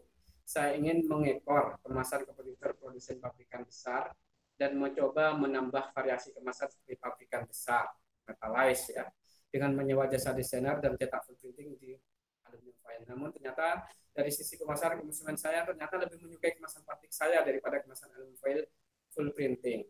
Padahal harga tidak terlalu beda selisihnya. Kira-kira apa sebabnya? Ya, namun ternyata dari sisi pemasaran konsumen saya ternyata lebih menyukai kemasan plastik saya daripada kemasan aluminium foil full printing, padahal harga tidak terlalu beda selisihnya. Kira-kira apa sebabnya? Ya, memang banyak kemungkinan penyebabnya Bapak Ibu ya. Jadi ada apabila kita memang ingin merubah kemasan ya, karena memang merubah kemasan itu berarti kita akan sedikit mengusik ya brand image kita ya. Orang yang sudah tahu kemasan kita plastik TP misalkan transparan yang ditempel stiker, orang sudah loyal, tiba-tiba ada nih kemasan yang lebih keren. Tapi apakah secara otomatis konsumen kita akan pindah ya kepada kemasan kita yang baru yang lebih modern itu? Belum tentu. Belum tentu ya. Ya ini yang kemudian harus kita perhatikan. Dalam merubah kemasan ada dua hal yang harus kita perhatikan. Satu, tidak boleh drastis. Jadi tidak boleh drastis memang. Kemudian tidak boleh terlalu sering ya, karena akan mengaburkan loyalitas brand ya, akan mengaburkan loyalitas brand. Maka apabila kemudian kita ya sudah terlalu lama dengan kemasan lama, di mana ada banyak sekian publik atau konsumen kita yang memang sudah loyal ya, maka sebaiknya memang satu ya, biarkan mereka tetap menggunakan kemasan lama kita, memilih kemasan lama kita ya, sambil pelan-pelan nanti itu kemudian kita ganti atau ada komunikasi kita sampaikan. Biasanya kecenderungan ya kemasan lama kita kan hanya berputar di daerah lokal kita sendiri ya. Kita masih belum berani biasanya untuk mengirim terlalu jauh karena mungkin ketahanan kemasan kita yang masih kurang ya. Maka biarkan saja mereka, karena mereka sudah terbiasa, mereka sudah fanatik, mereka sudah membantu besarnya usaha kita, kemudian kita berani mengganti kemasan kita dengan kemasan modern. Biarkan yang PP tadi yang transparan plastik tadi itu biarkan ada dan mereka bertahan dengan itu. Sambil lalu kita edukasi bahwa ini adalah tuntutan pasar sehingga kita harus mengubah pasar dan kita ingin go nasional misalkan. Lama-lama mereka akan memahaminya. Kalau kemudian kita punya duit seperti beberapa produk nasional ya, yang misalkan produk semen kemarin yang diganti kemasannya bahkan diganti mereknya, kita bisa publis besar-besaran di media ya bahwa yang ini ganti ini sehingga kemudian nggak ada masalah di konsumen ya bahwa ternyata memang itu cara mereka mengedukasi konsumennya. Nah, tapi kalau kita dengan segala keterbatasan kan tidak semudah itu. Jadi artinya biarkanlah mereka dengan kemasan yang lama, kemudian kita tetap jual kemasan produk dengan kemasan yang baru, sambil kemudian kita edukasi orang-orang lama itu untuk beralih ya dengan kemasan yang baru kita. Atau kedua ya, memang harus kita bedakan pasarnya. Kalau kita dua punya produk satu PP, kita biasanya jual di mana, maka kita cari dengan yang metalis ini di pasar yang berbeda, bahkan mungkin di segmentasi yang berbeda boleh ya. Nah, biasanya kita jual di toko-toko di toko-toko lokal, kita pindah ke mungkin ke pusat oleh-oleh dan lain sebagainya. Atau yang kemasan metalis tadi masuk ke distribusi yang lebih besar ya.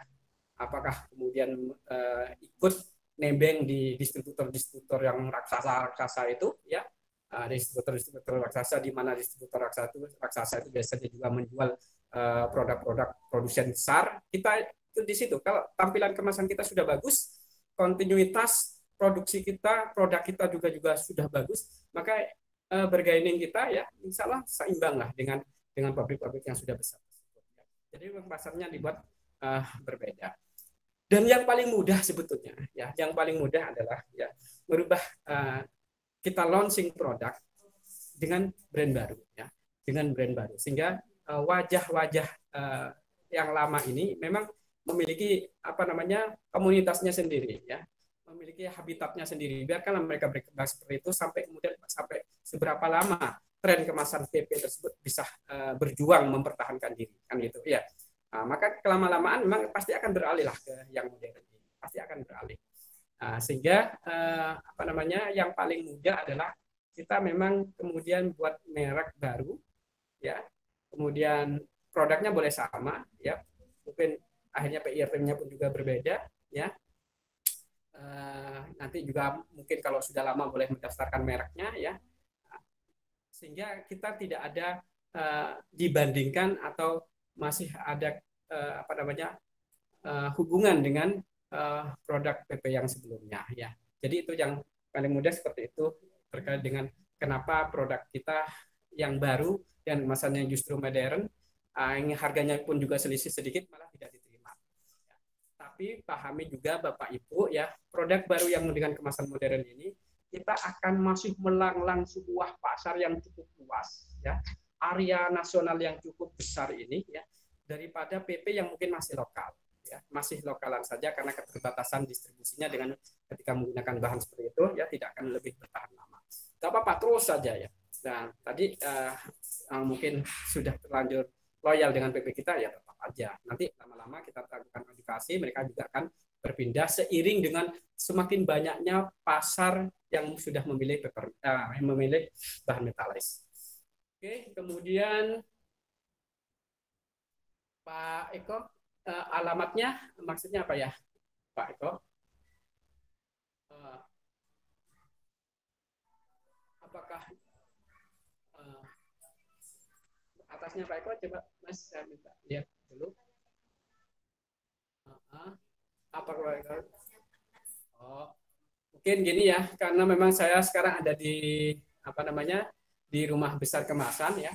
Kalau di Diskop memang adalah kalau di BDC klinik kita adalah unit edukasinya Dinas Koperasi UKM Provinsi Jawa Timur Pak ya. Sementara memang saya di sini ada di rumah besar kemasan. Kalau kemudian harus membutuhkan kemasan ya bisa saja datang ke sini. Kalau tadi ada yang merasa harus ada bayar desain kemasan misalkan ya, mungkin juga kemasannya mahal, maka nanti sampaikan saja saya adalah alumni pelatihan virtual di BDC misalkan.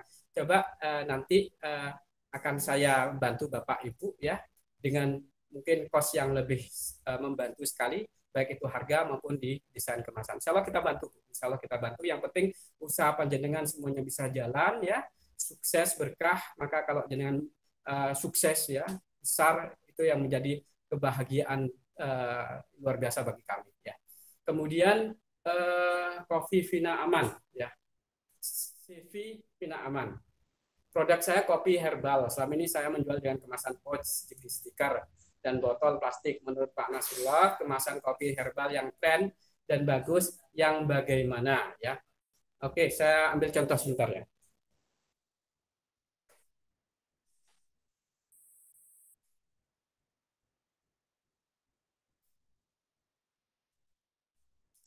Nah, ini saya ada contoh Bu Vina ya. Ini cantik sekali ya. Jadi kalau pertanyaannya adalah yang tren seperti apa? Yang tren memang sekarang seperti ini ya. Kalau tadi ada kemasan yang dibuat full printing ya dengan aluminium foil, memang itu lebih bagus lagi. Tapi cuman minimum ordernya sangat tinggi sekali ya. Jadi kalau kita mungkin belum terlalu luas distribusi kita ya, bolehlah kita bertahap saja dulu. Tapi kalau memang kita memiliki konsep yang luar biasa, ada kerjasama dengan distributor tertentu, ya boleh menggunakan printing rotografer ya. Kami di sini juga bisa melayani itu ya, termasuk pembuatan kemasan seperti ini ya. Ini kita membantu sekali ya. Ini minimum ordernya bisa 100 piece ya. Kalau mau 1000 juga lebih bagus lagi ya. Termasuk nanti apabila memang adalah alumni pelatihan virtual ini ya melalui klinik, tolong sampaikan identitas Bapak Ibu ya, sehingga kami akan membantu untuk bisa memberikan keringanan ya di biaya pengadaan kemasannya ya. Mungkin itu Bu ya. Kalau bicara tren, memang sekarang yang lagi tren ini karena trennya di minimum ordernya juga dan tampilannya juga cantik ya.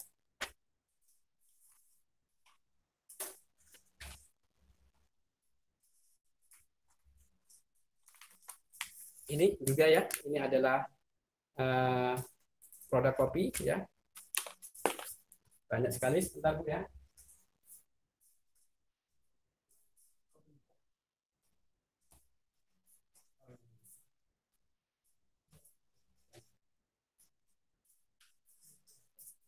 Nah, karena saya kebetulan ada di posisi galeri ya.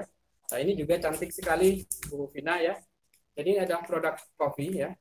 Kalau masalahnya tadi Ibu adalah kopi herbal ya, tidak ada masalah ya. Cuman kalau ada susu memang harus diperhatikan bahan kemasannya ya. Ada susu, ada gula itu juga harus diperhatikan kemasannya. Tapi kalau kemudian herbalnya itu mungkin jahe dan lain sebagainya tidak terlalu berpengaruh ya. Apa namanya?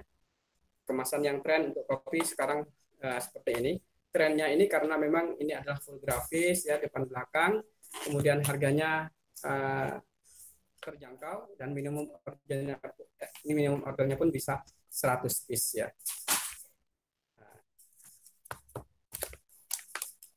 Ini Bu ya, jadi cantik-cantik sekali. Kalau Ibu posisinya tidak terlalu jauh dari Mojokerto bisa nanti langsung ke sini. Kemudian alamat kantor kami nanti coba dituliskan aja alamat untuk pemesanan apa namanya kemasannya. Kalau mungkin langsung ingin konsultasi bisa ke BDC langsung bisa ya. Kalau pemesanan memang Mojokerto ya. Kemudian alhamdulillah dibantu untuk UKM yang alumni untuk tempat maksudnya Bapak di mana. Ini saya cantumkan Bu Cynthia ya. Kami cantumkan ya, semoga new normal ini menjadi penyemangat, menjadi motivasi bagi kita untuk kemudian lebih produktif lagi ya, meskipun masih dalam kondisi pandemi ya. Kemudian ada lagi mungkin Bapak Ibu yang ingin ditanyakan? Nanti jangan lupa sampaikan bahwa Bapak Ibu adalah alumni dari atau binaan BDC Klinik UKM Provinsi Jawa Timur ya. Jadi saya memang memberikan spesial kemudahan ya, apakah itu di harga, di biaya desain ataupun mungkin di minimum order ya. Minta nomor teleponnya ke Bija. Oke, ada lagi Bapak Ibu, nanti saya tulis lebih lengkap di grup ya, atau bisa chat juga nanti di grup bila ada pertanyaan-pertanyaan yang masih belum terjawab ya.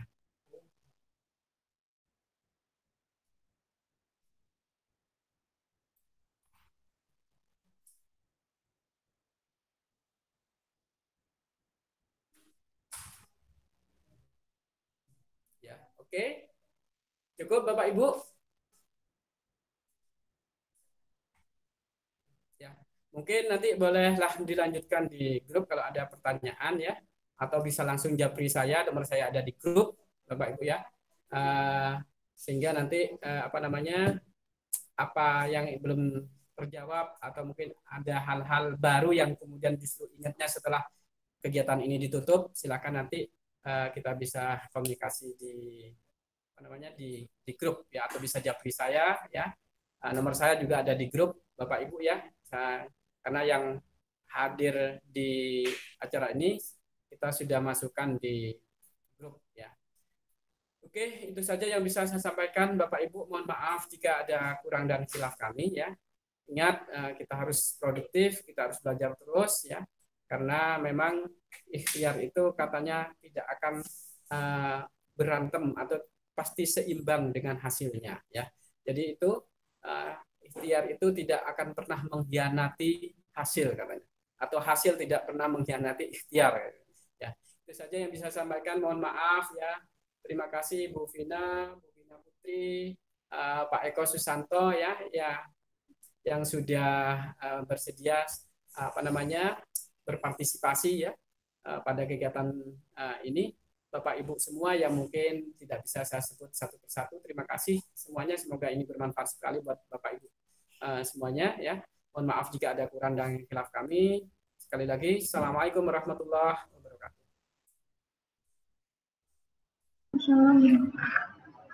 Terima kasih kepada narasumber yang sudah memberikan materi pada pelatihan hari ini. Terima kasih kepada para peserta yang sudah mengikuti pelatihan hari ini dari awal sampai selesai. Semoga pelatihan hari ini bermanfaat untuk kesuksesan usaha Bapak dan Ibu. Jangan lupa subscribe, like, dan komen channel YouTube Diskop. Bapak Ibu bisa langsung klik pada link yang kami berikan melalui grup WA. Sampai bertemu di pelatihan selanjutnya. Wassalamualaikum warahmatullahi wabarakatuh.